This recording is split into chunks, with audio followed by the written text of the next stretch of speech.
Ben ritrovati, questa è la Welcome back. sessione This is the session answering to the question after 4 editions. So this is the 5th edition of the Turin Islamic Economic Forum. So the question is, what are the fruits that we can start to bear?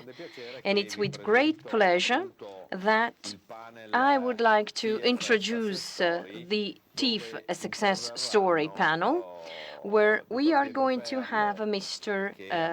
Paolo Pietro Perlo, which is Managing Director, CEO of IFEF's Turin, and Ruben Buttigieg from Malta.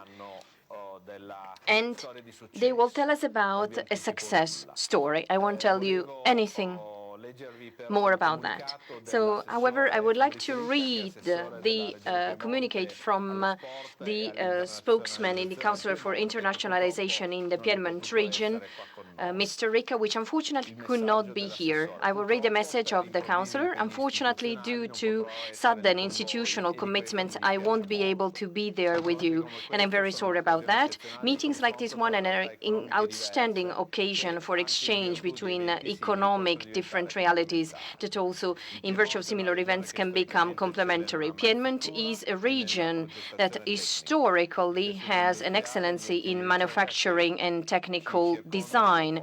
Its industrial tissue and the research entities surrounding us are a proof of that. So it is not just by chance that during this occasion we'll be talking also about innovative automotive and new projects. So I wish that these days will be the occasion to set the ground for solid opportunities and have positive effects in the creation of employment. So it's with pleasure that I will introduce Mr. Pietro Perlo, who will tell us about the project of electric mobility in Malta. So, Pietro, you have the floor. Can you see the slide? Can you see it? Can you see it? Can you hear me?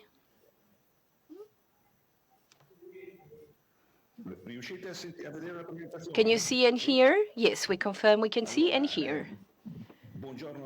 Good morning, everyone. My name is Pietro Perlo. I am the founder of IFEFs and the co-founder of Malta Electromobility Manufacturing, MEM. So the co-founder, because thanks to the TIEF platform, the Turin Islamic Economic Forum platform, we were able to meet Ruben Buttigieg, and with him, we were able to create this initiative at the Geo Malta enterprise that supported the idea of producing electric vehicles in Malta. And from there on, we launched our company, that is Malta Electromobility Manufacturing. So it is sponsored by the European Community as far as research and development are concerned. So there are several projects going on. It is interesting to notice in a short time with the MEM, we were able to launch 3 research projects. So what does the market require? They require, first of all, safety, and then small vehicles, 4 and also 3 or 2 wheels, and you'll see what is going on in the biking world. They also require affordable prices. They require connectivity and also IT security. These are obviously the conditions. So from the manufacturing viewpoint, the investment is the real problem of all companies in the automotive world, and not only. So the platforms for production require flexibility, and this is what we tackled and we took care of. So, of course, made in Italy, made in Poland, made in Malta are fundamental as far as local public funding is concerned. There is a great request for high convergence with renewable energies. And of course, AI is fundamental. So if we go and see what is going on in the world of mobility, we'll see that in Europe we have a growth in the world of cycling that is extremely important. So if we had 4.5 million years in 2025, the perspective is an increase to 9 million. So it means a 25% increase. In India, we consider three-wheelers, for example. And if you get back to Europe, we notice that the vehicles not respecting the crash tests or the safety requirements are minimum and do not work, because safety is the first factor in developed countries. So let's see what happened in highly congested countries. For example, Japan. We know that K cars, so that are reduced size vehicles, represent most of the vehicles used in the city. Obviously, they respect the crash test. So what are the criteria that we are using? So safety first. We need to respect the most stringent regulations as far as crash tests are concerned, but also as far as passengers and what happens in any collision with pedestrians or cyclists. Then we have the affordability element to be taken into account, reducing vehicles at a low cost. And this depends very much on the type of production. Here we aimed at introducing microfactories. From the efficiency viewpoint, everything concerning the vehicle engineering is key, and we start from the battery system. In all our vehicles, we use four-wheel drives,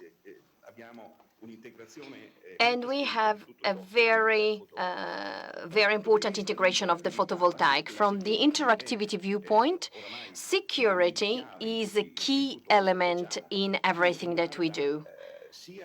So this concerns both the remote connectivity as well as the electronic and electric architecture inside the vehicle. From the sustainability viewpoint, requests are very large, and so here we have all the aspects concerning the recyclability of materials. If we consider what the requests for the future are, for the near future, that's the development of independent self-drive vehicles. And here we have lots of projects that are very innovative, and they use new technologies instead of radars. So interactivity and everything concerned artificial intelligence is more and more required, so from market study to maintenance. If we have a look at what we have done over the years since I left the Fiat Research Center in terms of electric mobility, well, it was not a priority way back then.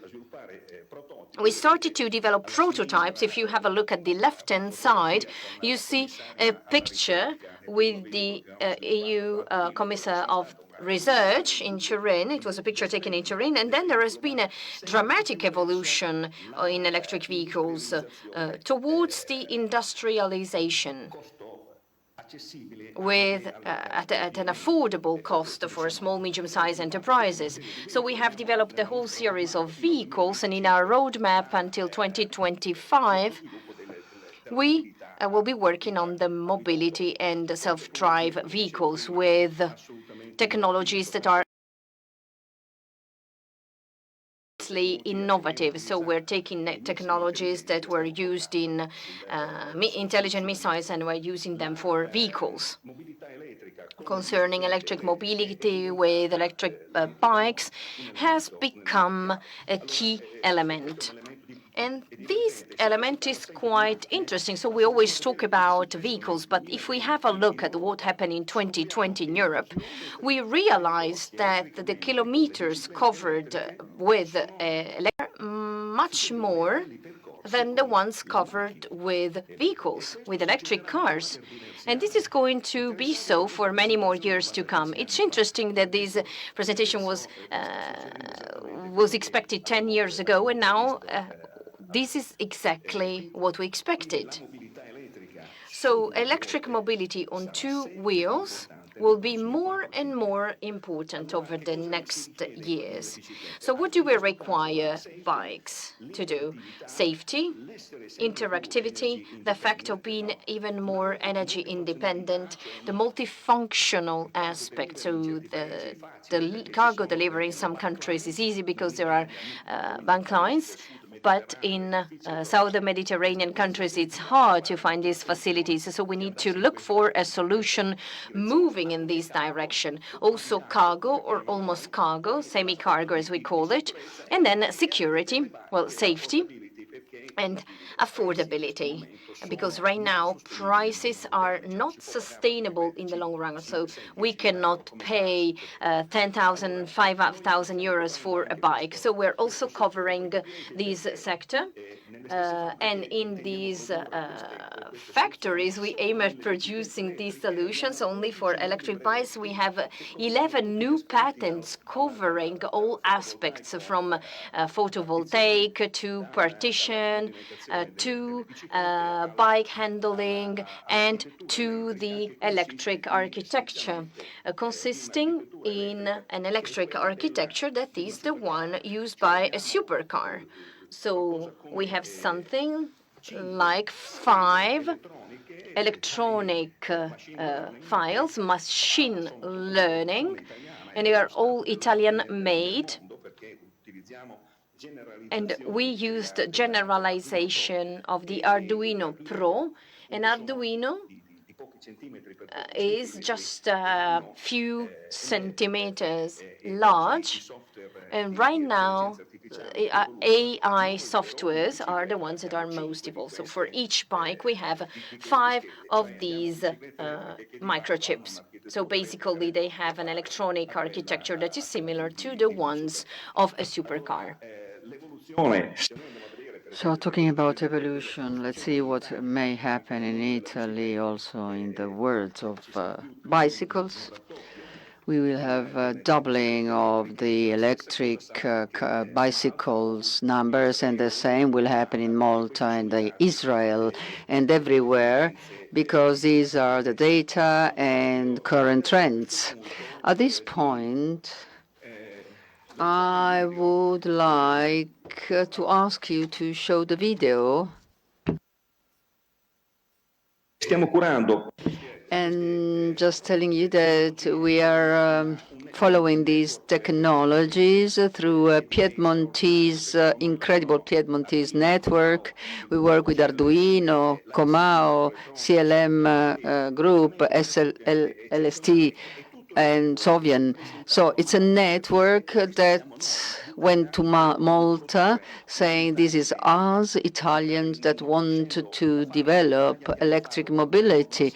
So we may not be able to do this in Italy, but we will try and do it all over the world. And so we are a consortium. So, and these technologies now are being proposed in Malta in our business and according to our production approach. And the body of the vehicle is the same. We use very high resistance steel. We have the same production technology of photovoltaic panels for cars and bikes. So we have the same approach in both bikes and cars. So what we do in Malta, at our plant in Malta, that we would like also to carry out in Italy if possible. So everything we do uses the 4 2.0 technology, the most advanced one, along with the engineering divisions of Comau and Magneto. And we already have active lines in Chivasso to develop steel parts. So I would like to now to ask you to show the video, and I may be saying something over the video. Questi sono I temi. So these are the topics we were talking about. Very quickly, I would like to present our vehicles. We have here the 3.40 meters passenger vehicle, four-wheel drive and engine on front and one on the back, 800 kilos, and one car is not a micro car. This vehicle overcome all the very difficult, most difficult crash tests. Economy and security are the key elements in all of our projects, whether it's a car or a pickup or a bike. So with the reference to this specific vehicle, you can see it in the back also holding your trolleys in front of your knees, which does not happen with a Class S Mercedes either. And it's even if the car is 26 centimeters or shorter than a Panda, then we have a van. So in the car, 360 photovoltaic watt. Here we have 1 kilowatt of photovoltaic installed.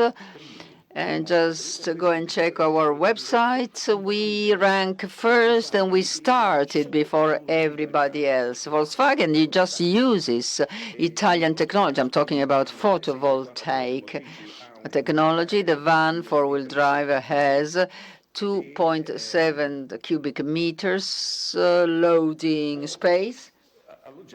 And it can house pallets as well, international pallets, the largest one. So these are actual cars. We are not only showing you renderings of these cars, of these vans. And what is most important is the fact that also the style is very nice. It's very pleasant style-wise. This is one of our latest development. It's a pickup which is developed for fun, for those who go to tennis or golf club and would like to show modern technologies. When we talk about electric mobility, see, we have 1 kilowatt installed, and in most days you really do not need to recharge the vehicle and the panels. So what is most interesting is that pickup, van, and passenger cars have the same body. The same with a revolutionary production approach. We have 140 patents already approved and granted at world level. Talking about these technologies, we know we are leaders, and this is why in Europe they are asking us to be involved in different projects as partners. So I have shown you our vehicles, but what I would like also to show you are the texts we carried out to grant safety at all levels and robustness in time. So you have millions of cycles in both standard conditions and extreme conditions. So, and apart from fatigue tests, we also carried out the classical crash tests. You see the frontal collision impact, and you see there is no breaking of the windshield or deformation of the doors, which are produced in Chivasso, mass production, using patented innovative technology, our technology. in-house technology, which is indeed innovative, but also revolutionary. I don't really like the term revolutionary, but sometimes it does apply. So we have the vehicle that behaves in an incredible way. Acceleration is below 40G. And think this kind of vehicles on the market, I mean, the best ones have basically 55G acceleration, so you do not die because of the interaction with the other vehicle, but you die because of acceleration, and reducing impact acceleration is important. You see another crash tests when you see the windshield is not crashed, and was off axis, and you see that also the door has no disastrous effect, but what is important is not all biomechanical parameters are below the average, let's say. So the vehicle is really the state of the art, talking about safety. It's a world-level state-of-the-art. So, and it is produced, I must say, using revolutionary techniques. We do not have molds. We do not have a robo assembly. We do not have all the initial investments which are typical of a vehicle which must overcome crash tests. And talking about vehicles, bikes, we have high resistance steel. 80% of technology coming from of the bikes sold in Europe comes from Asia. But here we have patents, we have high resistance steel. Each bike has 5 tiny machine learning elements produced in Turin, and tiny machine learning boards. Nobody knows that they are mainly produced in Italy. And this is our bike. Photovoltaic approach is key, and it's sort of a carbo bike, but we have different versions. And we are indeed optimistical as far as this sector is concerned, because the production mode is only European, technology is only European, not even a screw comes from the Asian world. So if you want to buy a bicycle nowadays, you have to wait 6-9 months before getting the bicycle, because also large bicycle producers depend on Asian suppliers. So we have developed our concept. The idea is that you can produce everything in the same factory in which you produce the bikes. That is why we have been sponsored by Malta, because Malta is looking towards a complete change as far as road mobility is concerned, because our bike has been developed, first of all, with the aim to have a safe vehicle, and it is not so easy to ride a bicycle in those areas because there are no bike lines. And so we are optimistic because safety and interactivity features are unique. And we also produce with an automotive logics from the point of view of logics, and we are also competitive at price level. We are affordable, which means that this is accessible to everybody. We have a different version with the central engine and the version with the hub versions with the in the front wheel. So everything uses Italian technology for production. Everything is steel. Only the 2 ranks that you see in this moment are produced using different technologies, the racks. So I would like to close this video just saying that we are indeed happy. We are pleased to be part of this network that actually we also kicked off. And it is also taken as a reference in Israel and in other countries. And we are aiming indeed also at doing something similar in Italy when conditions allow for it. But we did create this approach. There are also new business models behind this new approach, and here I would like to thank Professor Biancone, because sales methods nowadays, let's say, are completely different from the past. We play with the web, let's say, and with a customer-producer relationship, which must be based on trust. Many of the great big players in the automotive world, and whenever they sell vehicles or promote their vehicles, put out false statements, actually. Our way of proposing is based on blockchain techniques. We can say that we received 500,000, 600,000 orders. Think of Tesla, when they declared the Cybertruck, and then it was not true, or Volkswagen when they stated ID3, saying there are 300,000 orders, and it was not true.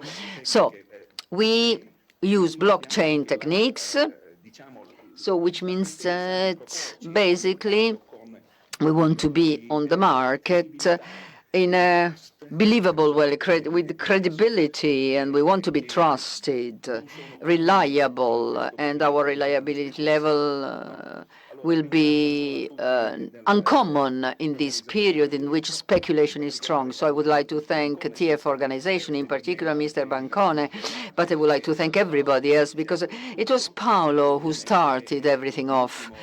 And one last thank goes to Malta Enterprise that is supporting us, has been supporting us in all these initiatives. Thank you again. Thank you, Pietro.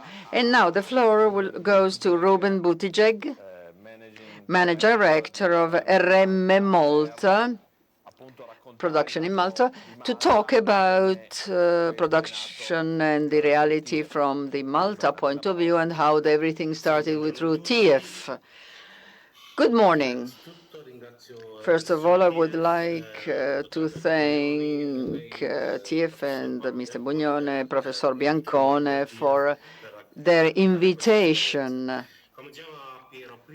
As Pietro was saying beforehand, we met at TIEF and we met and we got closer thanks to our presentations. In the Malta project, is in line with many target projects of Malta government. First of all, I would like to go back we talk about our story. Many years ago, production used to be a fundamental pillar of Malta economy, which would involve also enclose also automotive assembly. We're talking up to 1982. In Malta, we would produce Alfa Romeo, Alfa Sud, Morris Marina, and iconic Austin Mini.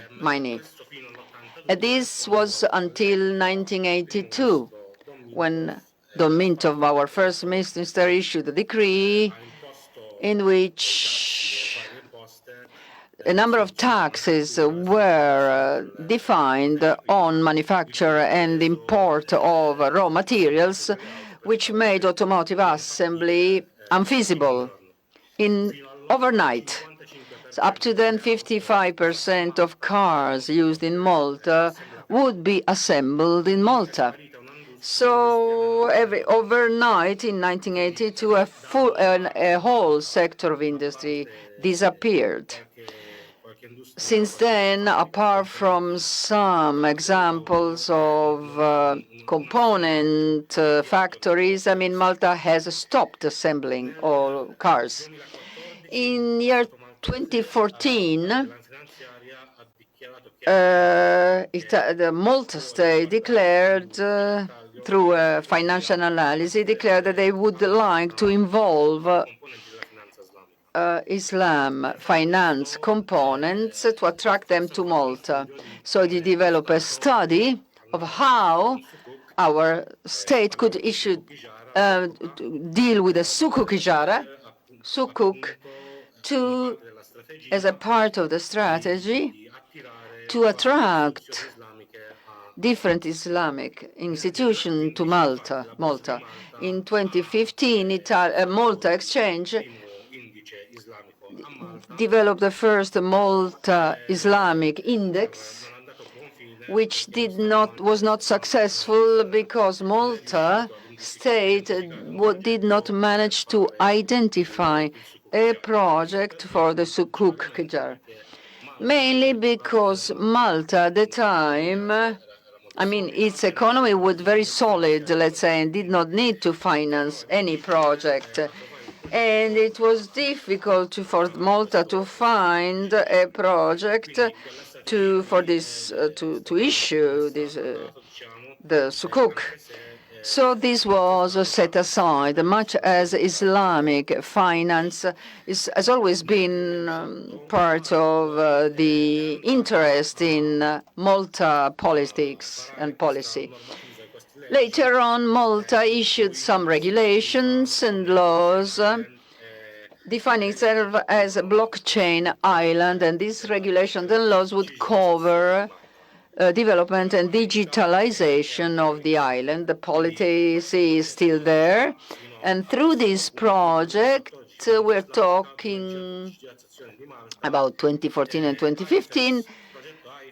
The IFEF's project, thanks to the previous two projects, became a project which was regarded as falling in line with the previous one. So in 2019, the state declared that since up to 2019, in Malta, economic development was top, they declared it was time to focus on environment, also thanks to the international and European community targets. So Malta started an environmental and economic policy to develop sectors and industries and factories promoting environment. So we are talking about the past year, we have seen a number of entities following this policy. This year, Valletta Cultural Agency, that is the national agency dealing with the capital of Malta, declared that for the year 2023, all vehicles serving Valletta, La Valletta, including hospitality industry, restaurants and hotels, and waste collection and the rest, must be electric or have no CO2 emissions. So this is the first target regarding Valletta, La Valletta, the capital, for 2023. So we're talking about 15 months. So 2023, only no CO2 emission, carbon emission vehicles will be able to enter La Valletta. So they will have to be carbon free, and their size must be in line with our roads and streets. So what Pietro was talking about beforehand, is perfectly in line with this objective, with the objective of the agency. It's important for us to expand at the national level. On the 11th in Malta, we issued the finance laws, and targets have been very clearly defined as far as Malta economy future is concerned. Incentives were increased for those who buy solar panels up to 12,000 euros per for the cars, for those who install panels on buses or in general. There is another support. We're talking about 900 euros. This is non-refundable. And will also be a cut of state. So no more cars will be allowed as we know them now. So they will have to be carbon free. A final date has not been set yet. The first date to have been suggested would be 2025, which means that all the cars and vehicles should be replaced. But anyway, we will not, the latest date will be 2035. So Malta will have to replace the whole of the automotive fleet, let's say, using no panel and photovoltaic and CO-free, carbon-free cars. The Maltese state is investing a lot, also over 12,000 distribution pumps for electric cars all over the island. Apart from that, we are also encouraging factories that are carbon-free in this factory design in order to foster these with the Maltese government and with Malta Enterprise. The production in the factory will be in line with these policies. We also have 470 million budget for next year in order to improve also the industrial areas. Ruben, I'm sorry, we have 4 minutes to go. Thank you. So $470 million for industrial areas in order to reach the carbon-free target. So it's important to say, even if we have just a few minutes remaining, that starting from October 2022, all the public transport in Malta will be free of charge. So Malta will be the second country in Europe where all public services will be free. This will also encourage the Maltese operators with new technologies in line with this policy. We also have new rules as to what cars have to do with electric technology Malta. The increase of the objective of doing 50 kilometers a day in a carbon-free mode. And this target has already been reached by IFEFs with the different prototypes. So basically,